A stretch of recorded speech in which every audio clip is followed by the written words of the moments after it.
김태훈의 라디오 매거진 위켄드. 네, 일상에서 발견하는 실용 인문학 이야기를 함께합니다. 생활 속의 인문학 저자 이효건 작가 나오셨습니다. 어서 오세요. 네, 안녕하세요. 오늘 무슨 얘기 해볼까요? 예, 오늘은 이기주의와 이타주의라는 주제로 이야기할까 합니다. 그러니까 이기주의란 자신의 이익을 가장 중요하게 생각하는 태도를 말하죠. 네. 이건 자기 자신보다 타인을 먼저 생각하는 이타주의와는 대립되는 사상입니다. 예. 흔히 이제 사람들은 이타주의는 좀 선한 것으로 보는 반면에 이기주의는 좀 악하고 네. 도덕적이지 못한 것으로 생각하는 경향이 있습니다. 예. 이제 타인과 더불어 살아가는 사회에서는 타인의 이익은 전혀 고려하지 않고 자기 이익만 생각하면 네. 자칫 타인에게 피해를 줄 수도 있잖아요. 그렇죠? 그렇죠. 네. 그렇죠. 근데 이제 이런 이기주의는 특정 개인에게서만 볼 수 있는 특성이 아닙니다. 집단이나 국가 간에도 관찰되는 특성인데요. 네. 예컨대 어떤 나라가 자국의 이익만을 최우선으로 고려해서 외교를 펼친다면 생각난다. 그죠? 예, 이 또한 이기주의라고 볼 수 있습니다. 떠오르는 나라가 있죠. 있어요. 맞습니다. 큰 나라 있어요. 그런데 이제 이 대목에서 한번 생각해 보시죠.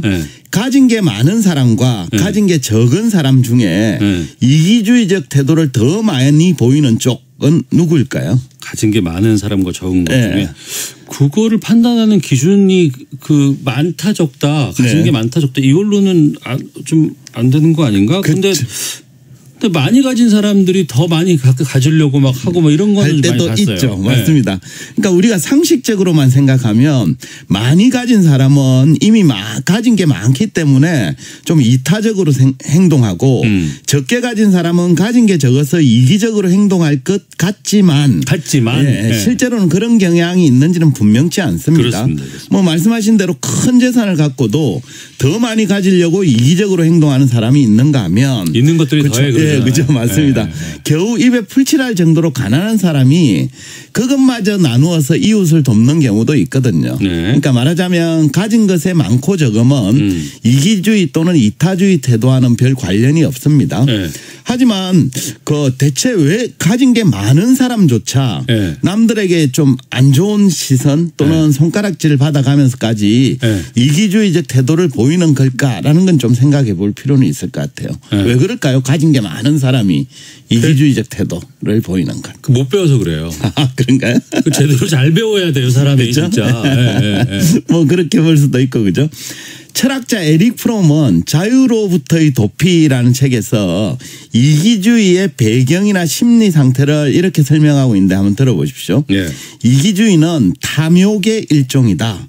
모든 탐욕과 마찬가지로 그것은 만족될 수 없기 때문에 거기에 참다운 만족은 존재하지 않는다.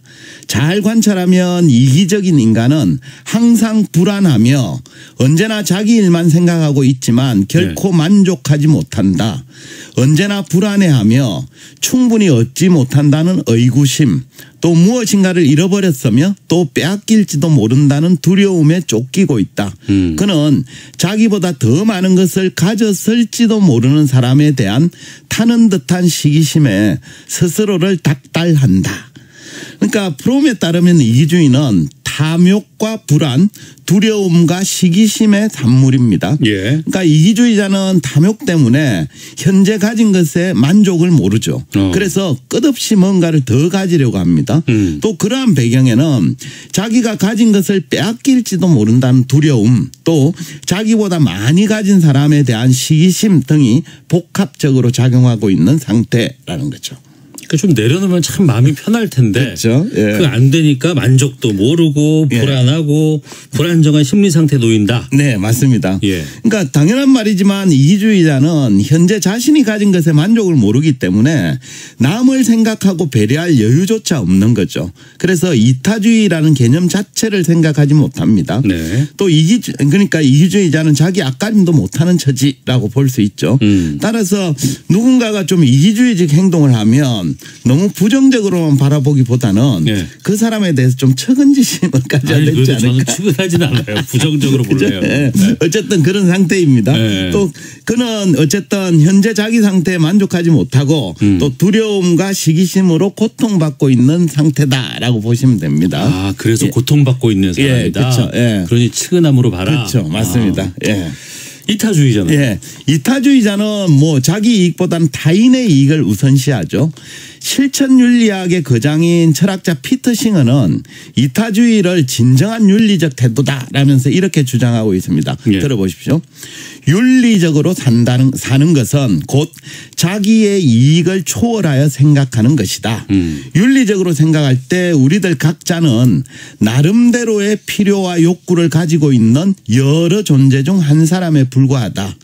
내가 무엇인가를 해야 할지 고민하게 될 경우 윤리적으로 생각하길 원한다면 나 자신을 나의 행동에 의해 영향을 받는 모든 사람의 입장을 놓고 보아야 한다. 그러니까 피터 싱어에 따르면 모든 사람은 각자 나름의 필요와 욕구를 지닌 존재입니다. 따라서 내가 어떤 행동을 할 때는 나의 필요와 욕구만을 생각할 게 아니라 나의 행동에 영향을 받는 타인의 필요와 욕구도 함께 고려해야 됩니다. 네. 또 그렇게 행동할 때만 윤리적이다라는 게 피터 싱어의 입장입니다. 자기의 필요와 욕구만을 중요하게 생각하지 말라. 네, 맞습니다. 예, 타인도 좀 생각하라는 거죠. 네.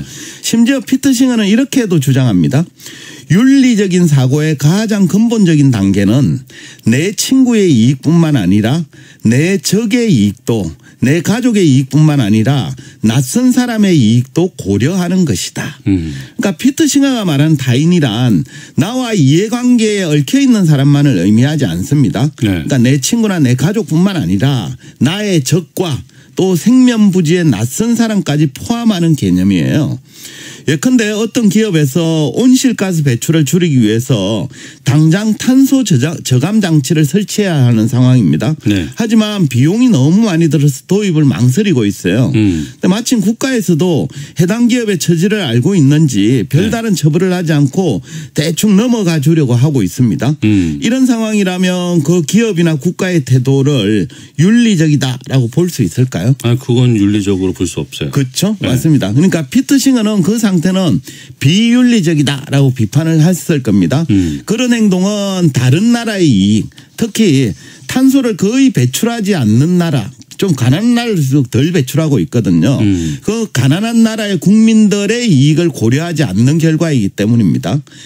요즘같이 전 세계가 경제적 이슈나 환경적 문제로 연결되어 있잖아요. 예. 이런 때는 자국 우선주의와 같은 이기주의적 태도는 결코 바람직하지 않습니다. 예. 그러니까 모두가 자기 나라의 이익만을 먼저 생각하면 우리가 같이 살고 있는 지구라는 거대한 시스템에 돌이킬 수 없는 문제가 생길 수도 있거든요. 예. 요즘 뭐 다들 아시겠지만 최근 들어서는 지구온난화와 그로 인한 이상기후로 지구촌 곳곳이 몸살을 앓고 있잖아요. 그죠? 예. 또 올여름에 역대급 무더위가 지속되고 있는 것도 이와 무관하지 않습니다. 그러니까 이런 기후 문제가 발생한 배경에는 각 나라가 이타주의보다는 이기주의에 입각하여 행동한 측면 빼놓을 수 없습니다. 네.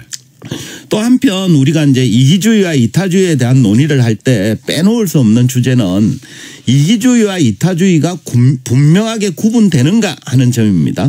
한번 여쭤볼게요. 예. 이타주의자에게는 이기주의적 성향이 전혀 없을까요? 어떻게 보십니까? 그 저도 이기적일 때가 있어요. 그렇죠. 예. 맞습니다. 그리고 이제 또 베풀 때도 있고. 네. 그 다 같이 있는 그렇죠. 거죠. 근데 뭘 더 내느냐. 네, 맞습니다. 네. 그게 다른 거겠죠. 다 두루두루 어느 정도 갖고 네. 있죠. 그죠? 우리가 특정 행동을 보고 아, 이기주의다, 이타주의다 이렇게 평가할 수는 있겠지만 그걸 보고 그 사람의 본성이나 보편적 특징이라고 단언할 수는 없습니다. 예.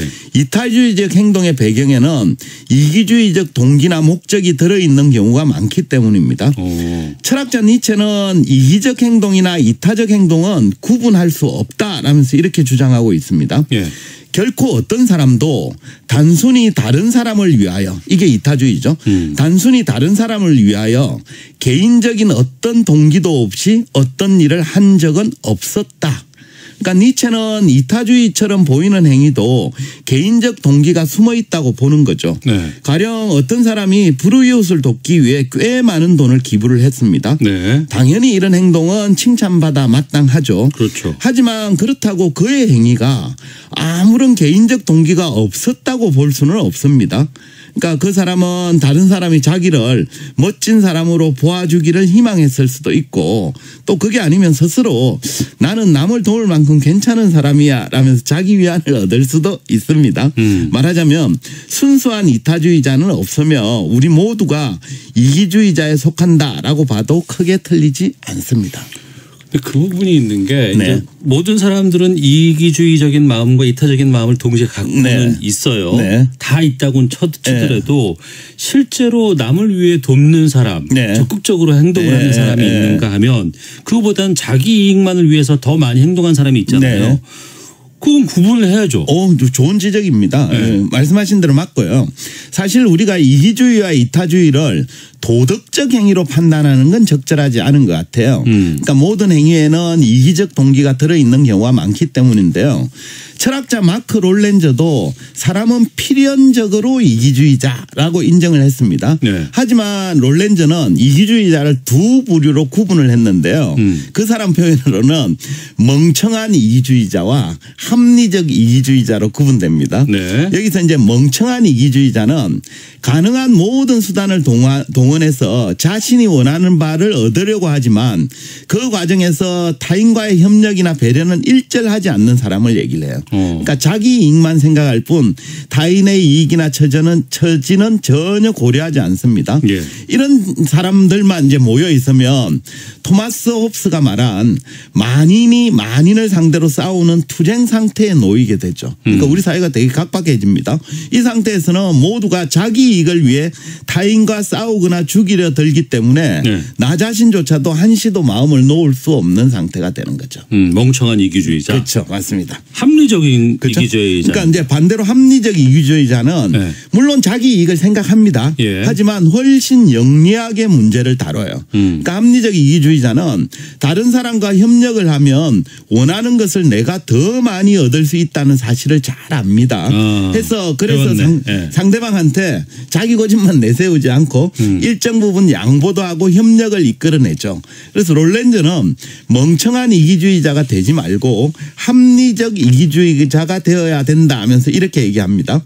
우리 모두가 이기적이고 탐욕스럽고 사악한 영혼들이기는 하지만 네. 정작 우리의 욕구는 사회계약의 테두리 바깥이 아니라 오히려 그 안에서 가장 잘 채워질 수 있다. 그러니까 우리가 필연적으로 이기주의자일 수밖에 없겠지만 혼자 잘 먹고 잘 살겠다는 식의 멍청한 이기주의자가 되기보다는 네. 서로 협력하고 조금씩 양보하면서 각자의 필요와 욕구를 함께 충족하는 합리적 이기주의자가 되어야 한다라는 뜻입니다. 네네. 그래서 각자 나는 두 유형 중에 어디에 속하고 있는지를 한번 생각해 보는 기회가 되었으면 합니다. 근데 모두 다 나는 합리적 이기주의자야 이렇게 생각하고 있을 거예요. 그렇죠. 맞습니다. 그런 사람이 많아지면 좋죠 또. 예. 많아져야죠. 예, 맞습니다. 자, 생활 속의 인문학 이혁원 작가와 함께했습니다. 고맙습니다. 네, 감사합니다. 라디오 명주 위크엔드 마치겠습니다. 오태훈이었습니다. 고맙습니다.